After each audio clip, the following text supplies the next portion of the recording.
Kami awali dari penyalahgunaan keadaan oleh atasan terhadap kami sehingga menyebabkan dilema moral.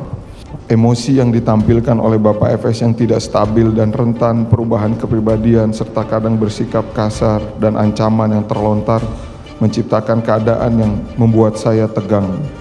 Sungguh tidak semudah membaca kalimat dalam peraturan tentang menolak perintah atasan. Tidak semudah melontarkan pendapat, menyuburkan penyalahgunaan keadaan oleh atasan terhadap bawahan.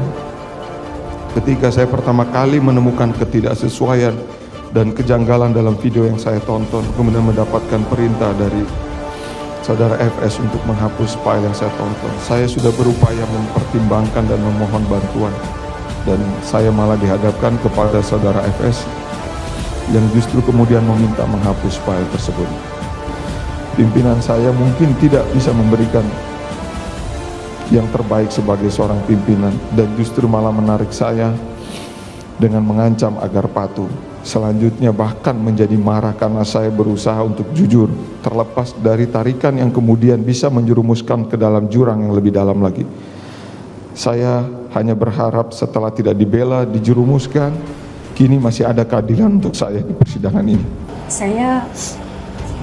Saya rasa Pak Ferdi Sambo sebelum adanya kasus ini, saya tidak mengira bahwa akan tega dengan anak buahnya semua ini, menggeret semua dengan kebohongan dan menjerumuskan kita ke dalam jurang yang luar biasa dan menghancurkan. Saya rasa bukan hanya mengucapkan karir, tapi menghancurkan kehidupan suami kita juga keluarganya semua. Saya rasa pasti juga hancur ya dengan adanya kasus ini. Dalam hal ini kan apa yang dilakukan oleh Arief Rahman itu sebenarnya adalah dia berkaitan dengan perintah, dan kita lihat sebenarnya rantai komandonya masih sangat kuat, dan juga itu juga disampaikan juga oleh Sambo sendiri gitu. FS sendiri menyatakan bahwa kalau saya perintah, saya selama 28 tahun menjadi polisi tidak pernah memberikan perintah yang salah, dan kalau saya perintahkan pasti akan dilaksanakan gitu. Masih tetap ada yang namanya pola tingkatan atasan bawahan, dan itu dilihat dari budaya organisasi sebagaimana hasil riset yang pernah dilakukan oleh Sarlito Wirawan Sarwono. Nah, apa yang disampaikan oleh Arief itu sebenarnya juga sebenarnya bagaimana dia memperhatikan tentang apa yang disampaikan oleh ahli psikiater dan psikolog forensik, yang itu akhirnya dilihat bagaimana akhirnya relasi kuasa itu menjadikan Arief untuk dia melakukan perbuatan itu atas dasar perintah, kayak misalnya perintah untuk musnahkan gitu laptop yang dipakai untuk menonton itu, dan flash disk yang digunakan itu kemudian dihapus dan kemudian laptopnya dipatahin.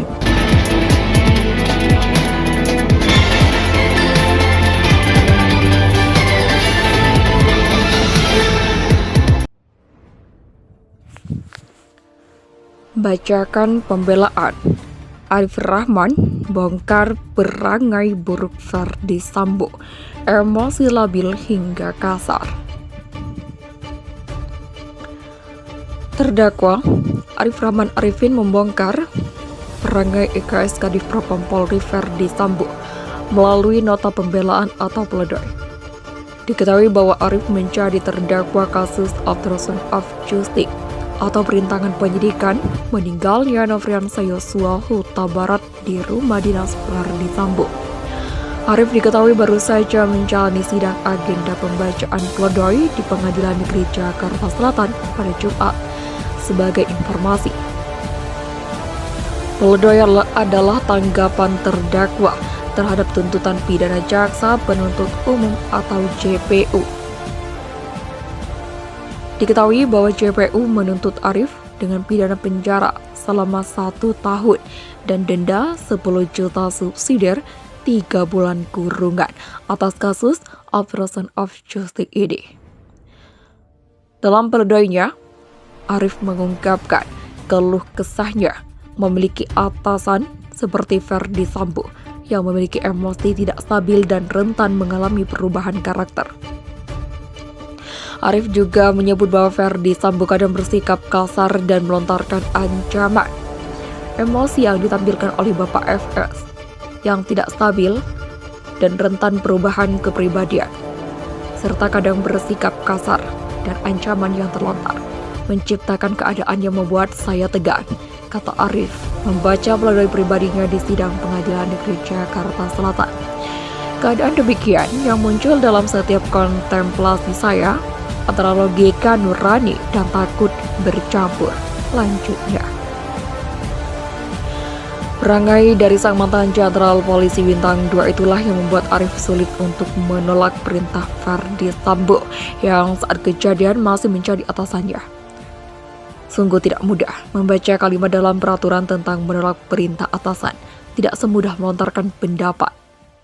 Kalau saja begini, jika saja begitu, mengapa tidak melakukan ini? Mengapa tidak bersikap begitu? Sambungnya.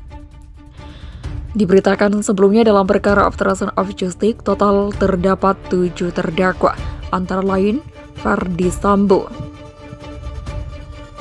mantan Karopaminal Hendra Kurniawan, mantan Kadin A Biro Paminal Agus Nurpatria, mantan Korpspri Kadif Propam Polri Juk Putranto, mantan Wakadin B Biro Paminal Propam Polri Arif Rahman Arifin, mantan Kasub 1 Subdit 3 Ditibidum Bareskrim Polri Irfan Widianto, mantan Kasubagsa Bagak E3 Rawaprof di Propam Polri Baikuni Wibowo.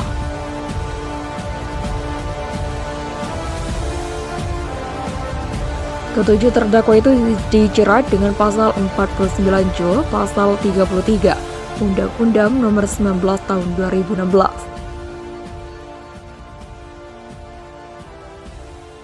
Tentang perubahan atas Undang-Undang Nomor 11 Tahun 2008 tentang informasi dan transaksi elektronik J, pasal 55 ayat 1 ke 1 KUHP. Verdi Sambo juga didakwa dengan pasal 340 KUHP atas kasus pembunuhan berencana Brigadir J di rumah dinas Duren 3 pada Jumat. Tak menduga, Verdi Sambo tega dengan anak buahnya. Dari Arif Rahman Arifin bongkar baiknya Verdi Sambo sebelum kasus Yosua. Sosok Verdi Sambo jadi awal mula kasus pembunuhan berencana Yosua. Karena kasus pembunuhan berencana ini, Yosua turut menyeret sejumlah anak buahnya, termasuk Arif Rahman dan sejumlah terdakwa lain. Jadi terdakwa dalam kasus obstruction of justice karena terseret usai lindungi Verdi Sambo. Sosok Arif Rahman Arifin buka suara terkait kasus yang menjerat suaminya ini. Ia mengatakan, jika semua hal bukan hanya karir, namun juga keluarga, juga ikut hancur karena kasus ini. Terlebih disebutkan jika Arif Rahman juga dijerumuskan dalam kasus ini. Menggeret semua dengan kebohongan. Menjerumuskan kita semua dalam jurang yang luar biasa, ucap Nadia.